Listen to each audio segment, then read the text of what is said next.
All right, good afternoon everyone. स्वागत है आप सभी का आपके चैनल स्टडी IQ स्किल्स पर। मेरा नाम है उदिशा और एक बार फिर से आप लोगों की स्पोकन इंग्लिश सीरीज़ का थर्ड लेक्चर लेकर के मैं यहाँ आपके साथ जुड़ रही हूँ। 2-3 बातें बहुत सिंपल आप लोगों के साथ शेयर करना चाहती हूँ। ये क्लासेस बहुत कम टाइम कंज्यूमिंग है, ये क्लासेस आपके लिए बहुत इजी हैं और ये क्लासेस आपके लिए बहुत इंटरेस्टिंग हैं। अभी तक की जो हमारे पिछले 2 लेक्चर्स थे, एक में हम लोगों ने ग्रीटिंग्स को सीखा था, यानी कि लोगों से मिलने पर नमस्ते, दुआ, सलाम कैसे करते हैं अंग्रेज़ी में, फॉर्मल इनफॉर्मल सिचुएशन में। सेकंड हम लोगों ने ये सीखा था कि हम कैसे किसी को इंस्ट्रक्शन दे सकते हैं, ऑर्डर्स दे सकते हैं, रिक्वेस्ट कर सकते हैं। और आज का जो हमारा टॉपिक है वो स्पेसिफिकली है पोलाइट फ्रेजेस। ऑल्सो गाइज, जो ये आपके इस हफ्ते का पूरा स्टडी प्लान है वो मैंने सैटरडे की क्लास में शेयर किया हुआ है। तो जो भी मेरे स्टूडेंट्स हैं जो जानना चाहते हैं कि कल कौन सी क्लास होगी या इस हफ्ते क्या क्या टॉपिक्स कवर होंगे, वो सैटरडे की क्लास को देख सकते हैं। अब यहाँ पर शुरू करते हैं अपने सबसे पहले फ्रेज से। एक बार आपसे रिक्वेस्ट करूँगी कि आप चैनल को सब्सक्राइब कर लीजिएगा। Yes, Puyananda, absolutely, this is live and I take live classes every day at 4 p.m. on the channel. Now, as I was asking you guys to kindly go ahead and subscribe to this YouTube channel and also don't forget to share it with your friends. Now, let's see the first phrase. Now, this looks a little long when you read it in Hindi. You know, a lot of times we tell our friends, हम कहते हैं अपने दोस्तों से कि हम आपसे कल मिलेंगे या शाम को मैं तुमसे मिलता हूँ, and then we do not go there और we are not able to go there और we somehow end up missing the opportunity और हम मिल नहीं पाते हैं अपने दोस्तों से। तो इन दैट केस हम अंग्रेज़ी में इस बात को कैसे कह सकते हैं? फर्स्ट ऑफ ऑल, अगर आपसे कोई मीटिंग डिस्टर्ब होती है या आपसे आपकी वजह से कोई इंसान को इनकन्वीनियंस होता है तो आप अपोलोजाइज करते हैं। So we start by saying I'm sorry, I couldn't make it that day. उस दिन मैं पहुंच नहीं पाई, उस दिन मैं आ नहीं पाई। कहने के बावजूद भी नहीं जब हम आ पाते हैं, we use the phrase I could not make it that day, that time, on that date, etc. So I could not make it is one way of being very polite. Next is मैं ठीक समय पर नहीं आ सका, इसके लिए मैं माफ़ी मांगता हूँ। कई बार ऐसा होता है कि कई बार क्या मतलब जब भी ऐसा होता है कि हम लेट हो गए हैं, हमारी वजह से किसी को इंतज़ार करना पड़ा या हमारी वजह से किसी कार्यक्रम में देरी हो गई, तो ये बात हम पोलाइटली कैसे कह सकते हैं? In a very polite manner, I am sorry, I couldn't make it in time. In time और ऑन टाइम में यही फ़र्क होता है। जब आप कहते हैं इन टाइम तो इसका मतलब होता है कि सही समय के अंदर मैं पहुंच नहीं पाया। ऑन टाइम का मतलब होता है एग्जैक्टली, अगर आपने 4 PM बोला है तो 4 PM, अगर आपने एग्जैक्टली मंडे बोला है तो ऑन मंडे। तो एग्जैक्ट टाइम की जब आप बात करोगे तो आप यूज़ करोगे ऑन टाइम, लेकिन अगर आप टाइमलाइन के अंदर अंदर की बात कर रहे हो तो वहाँ पर इन टाइम, ठीक समय से नहीं पहुंच पाया। सो यू से I could not make it in time. Next हमारा फ्रेज है माफ़ कीजिए मुझे थोड़ी सी देर होगी, है ना। अब आप पहले से इन्फॉर्म करना चाहते हो कि सर आज ऑफिस पहुंचने में थोड़ा लेट हो जाएगा, तो ये चीज़ आप पोलाइटली कैसे बता सकते हो? या किसी दोस्त को या किसी रिश्तेदार को अगर बताना है कि मुझे पहुंचने में आज थोड़ा लेट होगा, I got a little late नहीं, I will be a little late. एक second, I will get late। एक ये बोलिए, got मैंने क्यों हटा दिया? क्योंकि got get का पास्ट फॉर्म है। मुझे देर हो गई थी, I got late, I got delayed because of the traffic। तो got जो है वो था थी के सेंस में यूज़ करिएगा, होगी के सेंस में आप will get लगा करके यूज़ करिएगा। नेक्स्ट देखते हैं, everyone who's here with me study by motivational Amit Giri and everyone, आप लोग भी अपने suggestions टाइप कर सकते हैं। मेरी ओर से माफ़ी मांग लीजिए, है ना। कई बार ये भी हमने एक्सपीरियंस किया है कि again it is more like a formal situation. मान लीजिए आपने किसी को बोला कि यार मैं तुम्हारे घर ज़रूर आऊँगा, और फिर आपके बाकी घर वाले तो चले गए पर आप नहीं पहुंच पाए, तो वहां आप कहते हैं कि मेरी तरफ से माफी मांग लेना, मेरी तरफ से माफी मांग लीजिएगा। तो वहां पे अंग्रेजी में प्लीज कन्वे माई अपॉलॉजीज, मेरी मैं जो माफी महसूस कर रहा हूं, मांग रहा हूं उनसे, वो उन तक पहुंचा दीजिएगा। तो हम कहते हैं प्लीज कन्वे माई अपॉलॉजीज। ठीक है, नेक्स्ट देखते हैं फ्रेज ऐसा गलती से हो गया, माफ कीजिए। तो अगर आपसे कोई जानबूझ के कोई काम होता है तो वो पहली चीज तो गलती नहीं होती है, लेकिन अगर कोई चीज गलती से हो गई और कोई आपके ऊपर चिल्ला रहा है, आपको डांट पड़ रही है, तो आप उस केस में इस पोलाइट फ्रेज को यूज कर सकते हैं, इट वॉज बाय मिस्टेक या it was all by mistake, please excuse me, please excuse me, please forgive me. इस तरीके के फ्रेजेस भी हम यूज़ करते हैं, लेकिन गलती से हो गया के लिए हम कहते हैं it was by mistake, it happened by mistake. इस तरह के फ्रेजेस तो आपको बहुत कॉमनली यूज़ करने होते हैं। मुझे बहुत दुख है, अगर सामने वाला आपके साथ अपनी कोई परेशानी, अपना कोई दुख शेयर कर रहा होता है, तो हम उसको सांत्वना देने के लिए या उसके दुख को बांटने के लिए कई बार ऐसा कहते हैं कि मुझे भी बहुत दुख है, मुझे बहुत दुख हुआ ये सुन करके। So in English how do we say the same thing, I am very sorry. ये जो आपका वर्ड सॉरी है, ये माफ़ी मांगने के लिए तो आप डेफिनेटली यूज़ करते हैं, लेकिन अगर आपको किसी और के प्रति अपना दुख व्यक्त करना है, if you want to express your sadness regarding something else to somebody, you can say I am very sorry. Then we have the next phrase, माफ़ करें मैंने आपके काम में बाधा डाली। ठीक है, माफ़ करें मैंने आपके काम में बाधा डाली, यानी कि कभी कभी हम लोगों को डिस्टर्ब कर देते हैं। अब कोई पढ़ा रहा है, अचानक से बीच में आप क्लास में आ जाओगे तो डिस्टर्बेंस हो जाता है, राइट। कोई अपनी पढ़ाई कर रहा है, आप जाके वहाँ कुछ ढूंढने लग गए, बंदा डिस्टर्ब हो गया, राइट। तो हम कहते हैं नहीं अरे गलती से यार तुमको डिस्टर्ब कर दिया, तो अंग्रेजी में उसके लिए sorry to have disturbed you, क्योंकि आप डिस्टर्ब कर चुके हैं, राइट आप डिस्टर्ब कर चुके हैं, तो वहां पर आप कहते हैं sorry to have disturbed you. Next देखते हैं हमारे फ्रेजेस क्या हैं हमारे पास। आपकी आज्ञा हो तो मैं कहना चाहता हूं। हम जब अपने बड़ों के साथ, सीनियर्स के साथ या बहुत ही फॉर्मल सिचुएशन में होते हैं, तो जनरली हम परमिशन लेकर के बात करते हैं, right. This is very important. बहुत सारे लोगों को मैनर्स नहीं होती हैं, बड़े बात कर रहे हैं वो बीच में उसको बिल्कुल इंटरप्ट कर देते हैं, नहीं मुझे ऐसा लगता है, I think like this etcetera करने लगते हैं। This is very unprofessional and very ill mannered, इसको बुरा बर्ताव माना जाता है। तो आपकी आज्ञा से, यानी अगर आप परमिशन दे रहे हैं तो मैं भी कुछ कहना चाहती हूं। सो इन इंग्लिश वी से अलाउ मी टू से।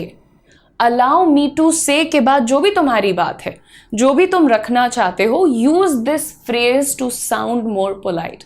Allow me to say this, allow me to say that. जितनी चाहे लंबी बात हो, छोटी बात हो, कुछ भी हो, you can use this phrase and this makes you sound very polite. मैं आपको पोलाइट फ्रेजेस क्यों सिखा रही हूँ, अंग्रेजी बोलने वाले तो ये भी कहते हैं ना, give me, get out, shut up, ये आजकल लोगों के लिए नॉर्मल भाषा हो गई है, लेकिन ये नॉर्मल भाषा नहीं है, ये सब रूड फ्रेजेस हैं और इसको आप यूज नहीं कर सकते, एटलीस्ट आपको करना नहीं चाहिए।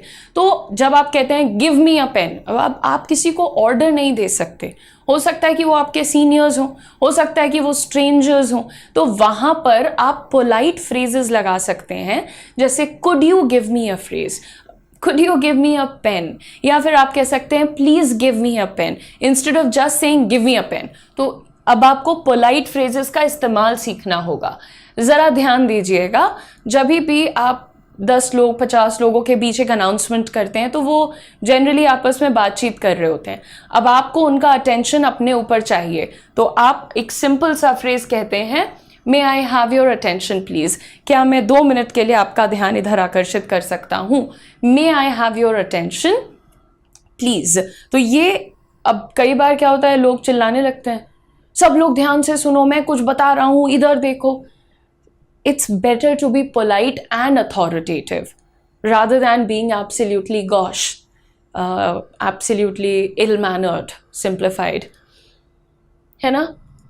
इसे अपनी ही चीज़ समझिए। जब हम किसी से बहुत खास हो जाते हैं, कोई हमारे लिए बड़ा खास हो जाता है, तो मुझे कहते हैं यार अपना ही समझो, कोई चिंता नहीं है, तुम यूज़ करो, बाद में जब तुम्हारा हो जाए तो लौटा देना, राइट। तो इसे अपना ही समझिए। किसी को अच्छा फील कराने के लिए, खास फील कराने के लिए हम इस तरीके के फ्रेजेस यूज़ करते हैं।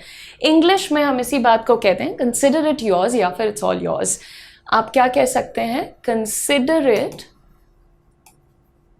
योर्स। अब आप लोगों को उच्चारण पर भी ध्यान देना है। अब अगर यही कंसिडर इट योर्स को मैं बोलूँगी कंसीडर इट योर्स या फिर योर्स, तो वो अजीब लगेगा, है ना। तो अगर आप थोड़ा सा रिफाइन करेंगे अपने प्रोनाउंसिएशन को, जैसे कंसीडर की जगह अगर आप कंसिडर इट योर्स, योर्स बोलेंगे तो वो ऑटोमेटिकली थोड़ा सा नीट और रिफाइंड साउंड करता है।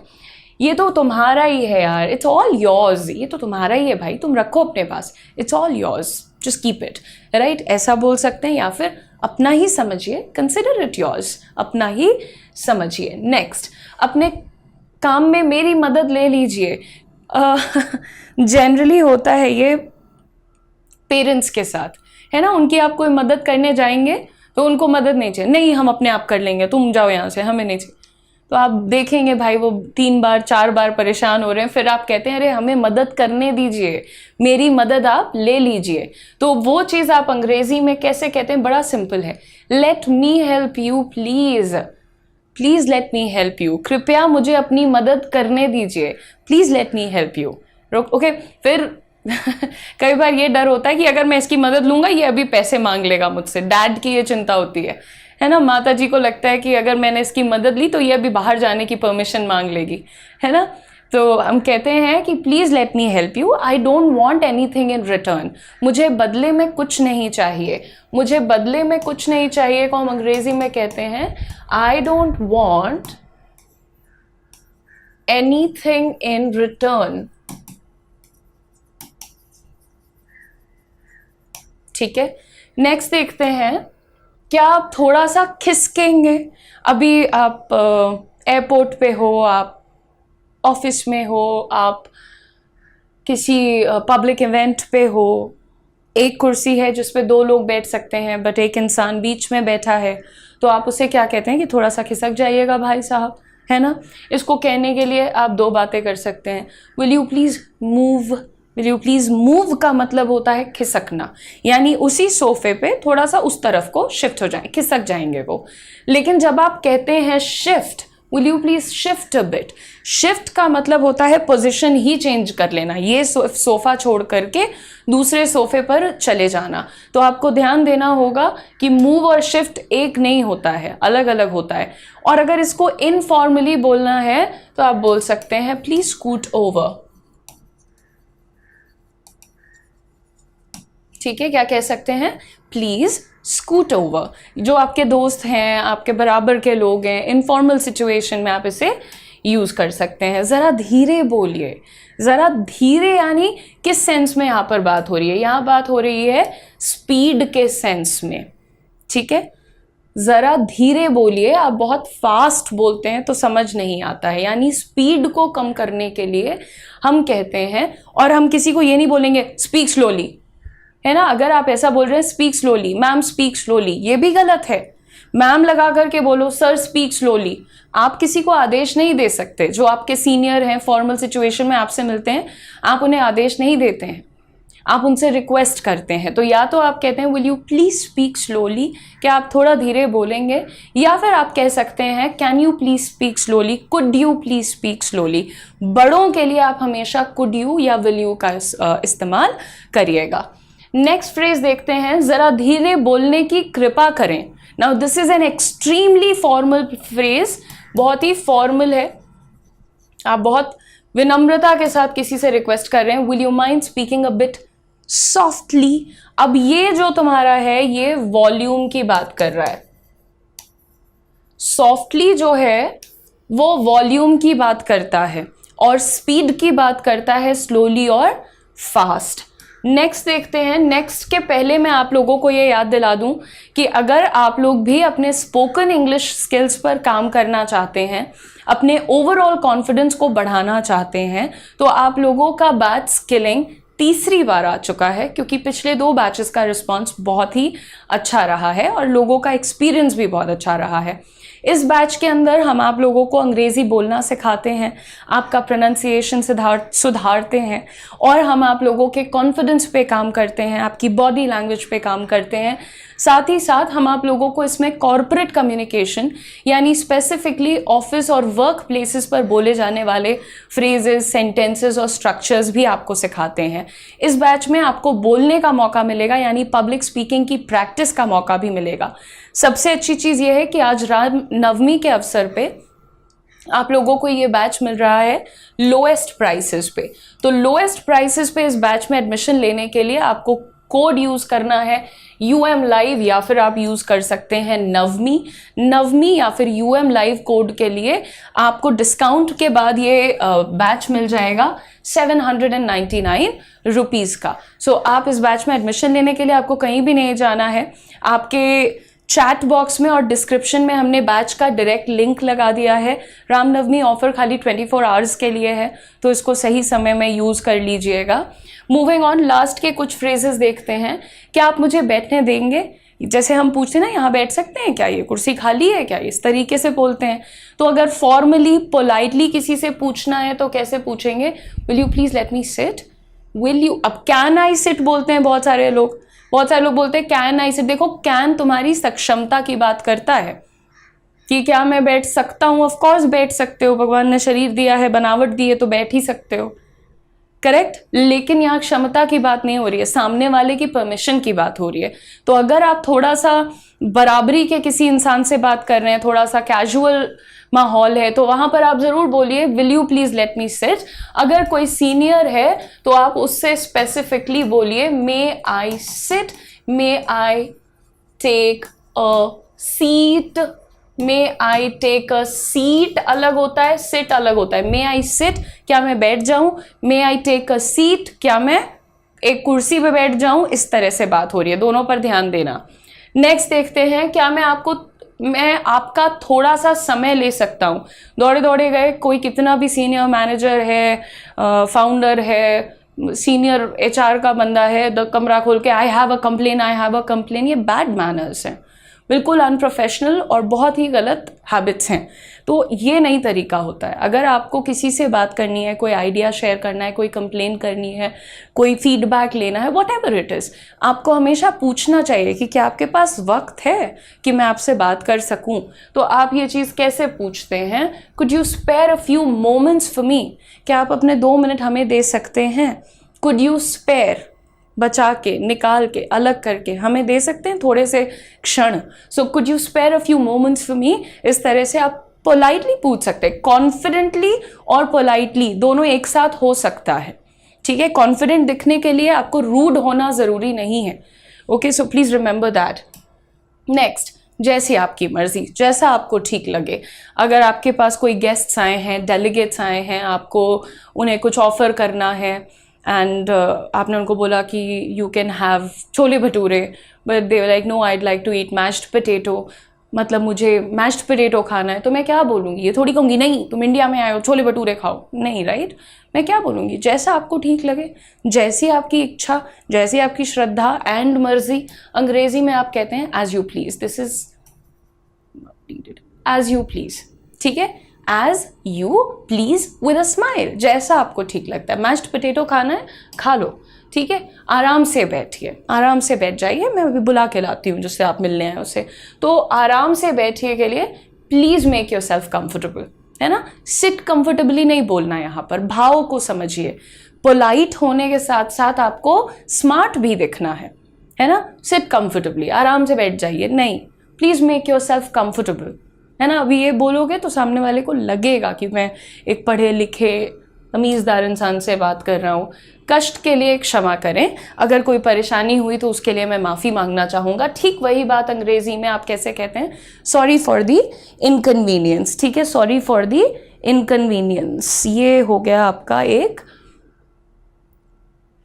काफ़ी कॉमन फ्रेज़ है ये। अगर कोई गलती हो जाए, आपकी वजह से किसी को दुख पहुंच रहा है, आपकी वजह से किसी को दर्द हो रहा है, तो आप बोल देते हैं sorry for the inconvenience. Next देखते हैं, आपकी बड़ी कृपा है।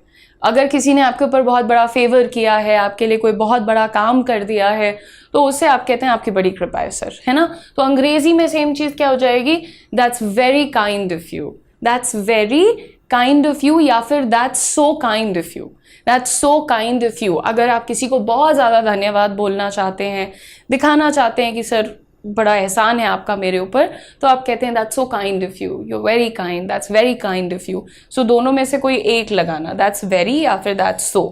And the last phrase that we have is लीजिए, प्लीज हेल्प योर सेल्फ, ठीक है।